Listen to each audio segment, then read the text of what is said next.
April 8th was the deadliest day of this escalation. While the world was still cautiously talking about a peace of arms between the USA and Iran, Israel bombed southern Lebanon, the Bekaa Valley, and densely populated neighborhoods in the center of Beirut, 4 times and without any warning. Hospitals were completely overloaded, over 2,000 dead, more than 1 million displaced. These are destroyed lives, destroyed families, destroyed perspectives. The Islamist terrorist organization Hezbollah bears considerable responsibility, and this is exactly where the failure of the international community lies. It is a weakness that it has not succeeded in stabilizing Lebanon so far, that non-state armed actors lose influence.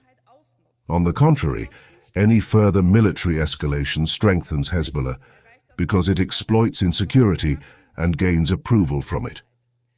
Therefore, ladies and gentlemen, whoever wants to weaken it does not achieve this through bombs, but through stabilization and social security. But, and this is just as clear, national law is not selective. This is why we must also mention the role of Israel. The bombing of densely populated residential areas without warning, the ground offensive and the planned buffer zone in southern Lebanon represent a significant escalation and are not compatible with humanitarian national law. Such a zone would in fact mean an annexation under military control. Extortion and the destruction of livelihoods do not create security. They create new injustice and another escalating violence. But this ceasefire is stable. The attacks continue. Central issues remain unsolved. And this also shows clearly that without political solutions, every ceasefire remains fragile. This conflict will not be resolved militarily, and still dominates a logic of escalation. And Germany is also responsible for this. Those who allow further arms exports to this region and provide military infrastructure contribute to the dynamics of this conflict. What we need now is a stable ceasefire. We need serious diplomatic initiatives, and we must finally strengthen the forces that are overlooked too often. The civil society in Lebanon, the social and feminist movements in Lebanon. Lebanon was known decades ago as the Switzerland of the Middle East. What has become of it? A country that does not even have sovereignty over its own territories. A country in which a parallel force prevails, the Hezbollah, which has taken the country hostage. And ladies and gentlemen, if we really want to achieve something, what has been ensured in international law, the disarmament of the Hezbollah, must also be enforced. And if we want to enforce the disarmament of the Hezbollah, then we have to apply international law. And that has existed since 2006 through the UN Resolution 1701, which was unanimously adopted by China and Russia, but not implemented. And then we had the 7th of October, which is a terrible memory for everyone. And on the 8th of October, the Hezbollah began a terrible missile attack on Israel, where tens of thousands of Israelis in the north of the country were forced to relocate for about 1.5 to 2 years. No one is talking about it today. And we have to admit that the Hezbollah violence has led to violence in Israel, to resettlement. Ladies and gentlemen, in the end, it must be stated that Lebanon will become a sovereign state. President Aoun has called for the disarmament of the Hezbollah, the implementation of international rules, and that the state authority is exclusively taken over by state security agencies, the police and the military. We have to support him in this, and that is also the intention of the federal government, and we support them with all our might. But dear colleagues, to be honest, the Hezbollah is not a force of its own accord. The Hezbollah is an extended arm of Iran. And if we look at Tehran, it becomes clear that the Hezbollah and Lebanon are part of a geopolitical challenge.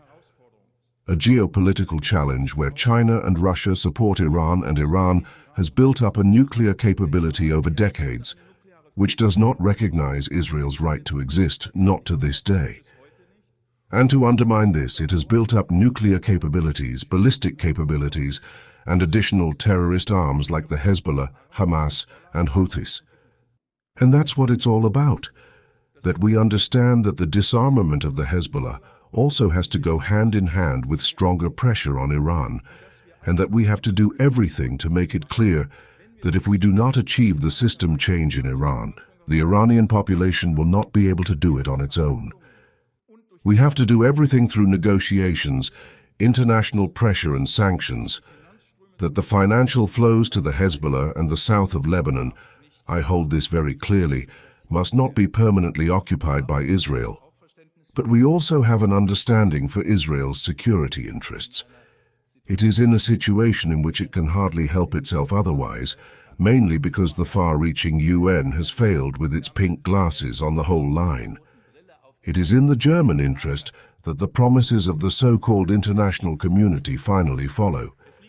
For this, however, a disarmament of the Hezbollah is indispensable. And this, in turn, can only be achieved by a massive strengthening of the Lebanese government and army, a not least military strengthening, so that it succeeds in opposing the Hezbollah. More than 1 million Syrians and 200,000 Palestinian refugees are coming to 4.5 million inhabitants. This is the highest quota of refugees per capita worldwide, and for this, Lebanon deserves great respect. And at the same time, the country is exhausted by economic, currency, banking crisis, by political mismanagement, by the explosion in the port of Beirut 6 years ago with its devastating consequences, and now by the fatal escalation between Hezbollah and Israel. Many people are desperately trying to be safe. It is clear that the Hezbollah is responsible for the escalation. It weakens the state and endangers civilians. It is also clear that the Israeli government is also responsible. The massive military reaction, especially repeated attacks on residential areas and civil infrastructure, costs innocent lives. It destroys livelihoods and destroys hopes. There must be no attacks on the territorial sovereignty of Lebanon and no annexation. The holiday break announced yesterday, however, only lasted a few hours. Shortly thereafter, Israel carried out military operations in southern Lebanon again. It is clear that it cannot succeed without political will and without significantly increased international pressure. This pressure, which is also part of it, can only arise if the realities are clearly stated. Lebanon is a sovereign state. The ongoing military presence of Israel, the destruction in the south of the country, the expulsion of more than 1 million people, as well as the shelling of civil infrastructure by Israel, are unlawful. The south of Lebanon is now cut off from the rest of the country. A return of the population to southern Lebanon should be prevented in order, as the Israeli defense minister says, to create a so-called buffer zone. Ladies and gentlemen, a buffer zone is not a technical term. It is an euphemism for expulsion and permanent occupation, and for questioning Lebanese statehood. This is highly dangerous. I spoke to the Lebanese defense minister the day before yesterday. He warned very explicitly against losing sight of the confessional balance of power in Lebanon. The massive social tensions in the country and the military actions of Israel in the country are exacerbating the real danger of a civil war. Or to give a second example, with regard to Iran, when Donald Trump fabricates that he wants to extinguish an entire civilization, if not everyone does what he wants. Does the Chancellor of the Federal Republic ridicule this reprehensible rhetoric in a press conference? Ladies and gentlemen, the people in Iran are not a negligible collateral damage. You are concerned with everything right now.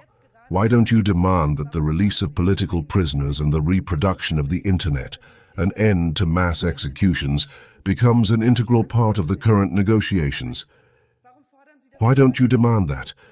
And the tragic truth is that you, the USA, continue to strengthen this cruel regime with exactly this ignorance. And that is really cynical.